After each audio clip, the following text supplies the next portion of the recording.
In 1983, a struggling 23-year-old screenwriter named J. F. Lawton was living in a tiny studio apartment in Los Angeles' rough Rampart district. Outside his window he saw dealers, pimps, prostitutes, and cops every night. He had dropped out of film school, written 7 screenplays no one had read, and was barely surviving by taking small tech jobs just to buy food.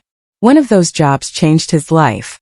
A producer named Gary Goldstein, who had just lost $80,000 on a failed movie, bought a new Apple Macintosh but couldn't set it up.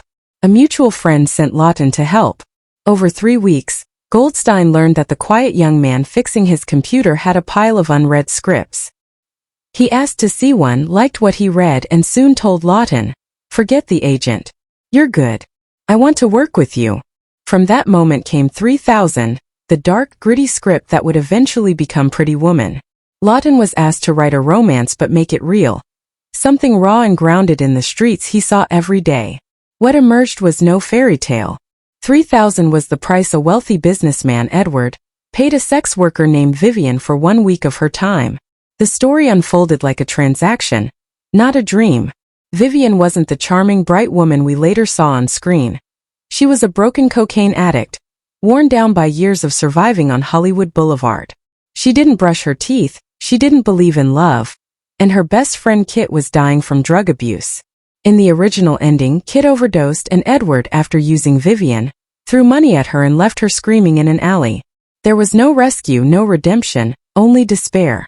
The script was a brutal commentary on the greed and emotional emptiness of the 1980s, when people were treated as assets to be bought and discarded. Hollywood initially admired the writing but balked at the tone.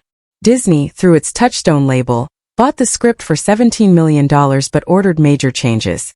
Gary Marshall, known for light comedies and happy endings, was hired to direct. Disney executives told him flatly that the story was too dark. They wanted charm, not trauma.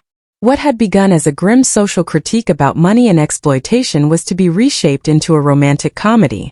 Over several rewrites, cocaine use was minimized, Kit was kept alive, and Vivian was transformed from a hollow addict into a quirky, lovable dreamer. Edward was softened too. No longer a cold Wall Street predator but a lonely man capable of change. Many actors turned the project down before it was rewritten. Al Pacino, who even did a table read with Julia Roberts, walked away, saying the story felt wrong. Christopher Reeve was disgusted by the subject matter.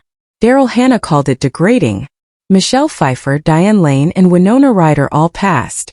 Only after Richard Gere reluctantly agreed, persuaded by a handwritten note from Julia Roberts, did the film finally move forward. At first, no one knew how it would end. Disney even filmed multiple versions. One where Edward leaves, one where Vivian rides a bus to Disneyland in silence, and one final experiment in which Edward climbs a fire escape to rescue her. Test audiences hated the bleak endings. They wept and demanded refunds. But when shown the romantic ending, they cheered. Disney chose the fairy tale.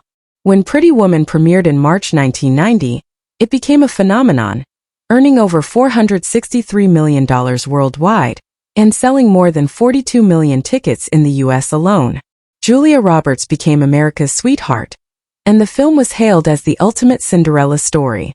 Yet beneath its glossy surface lay the bones of 3000, a film that was never meant to comfort anyone.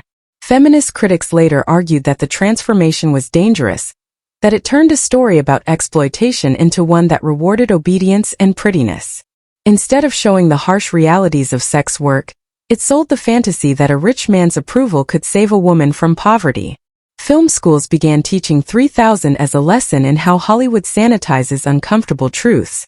In the 1970s, movies like Taxi Driver and Midnight Cowboy left their characters broken and audiences unsettled. But by 1990, studios feared bleakness. After financial disasters like Heaven's Gate, they wanted hits, simple, high-concept stories that could fit on a poster. Pretty Woman was the perfect product. Love, money, and a makeover. Lawton didn't protest the transformation. He later said he was grateful. He'd been broke for too long to resent success. The film's credit under his name launched his career and led to new opportunities. Still, the original ending, Vivian on a bus staring out the window as Kit talked about Disneyland, remains a haunting reminder of what the story once was. A harsh mirror held up to a world where love was just another transaction. What began as a cautionary tale about greed and loneliness became one of the most beloved romantic fantasies in film history, proving that Hollywood, when faced with truth, will almost always choose the fairy tale.